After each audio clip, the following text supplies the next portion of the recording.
When people think about sharing private video, they often default to YouTube, Google Drive, Dropbox, or sending a file link. But businesses and organizations usually need something different. They need controlled access, a professional viewing experience, and a place where important videos remain organized and easy to return to.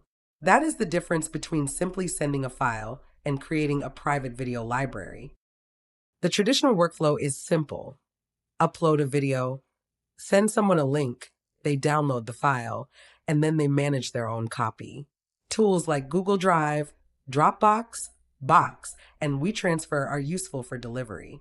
But that model creates large downloads, local storage use, duplicate copies, and no real television viewing experience. It solves delivery, not ongoing private viewing. For an organization, the problem gets bigger over time.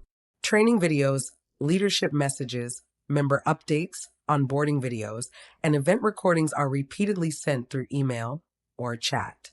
Eventually, people are searching old messages, asking for links again, keeping duplicate copies, or simply forgetting where important content lives. The organization never develops a central video library. Privacy is important, but it is only one part of the problem. A useful private video platform should also help people organize content, find it again, and continue watching it over time. A file link is usually a one-time transaction.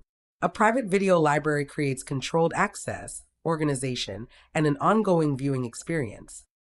Private video is useful across many parts of an organization.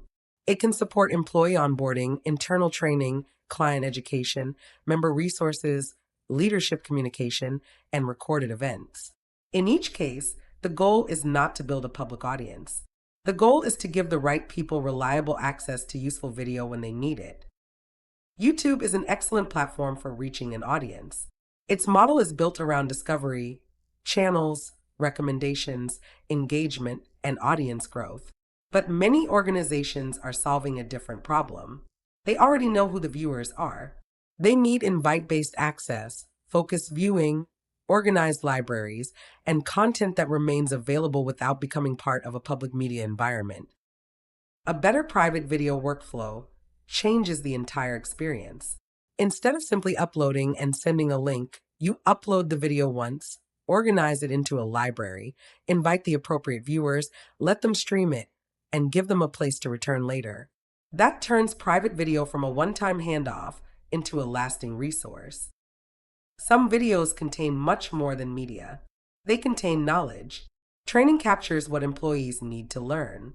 Recorded expertise preserves what experienced people know. Leadership communication captures context and direction. Event recordings preserve organizational history. When those videos remain scattered across links and folders, that knowledge becomes fragile. A private video library helps preserve access to what the organization knows. ClosedCast brings these pieces together. Videos can remain private by default, organized into collections, shared with trusted viewers, and watched on the web or Roku. Instead of sending loose files repeatedly, you create one organized streaming home. ClosedCast is designed around videos people expect to return to, built for archives, not algorithms. The larger opportunity is to stop treating important video as something you repeatedly send and start treating it as something you maintain.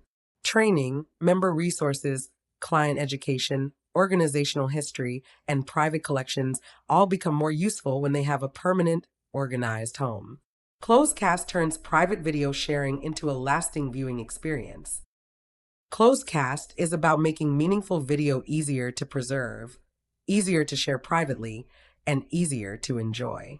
Move beyond sending files and create a private streaming library people can actually return to and watch. Visit closecast.com to get started.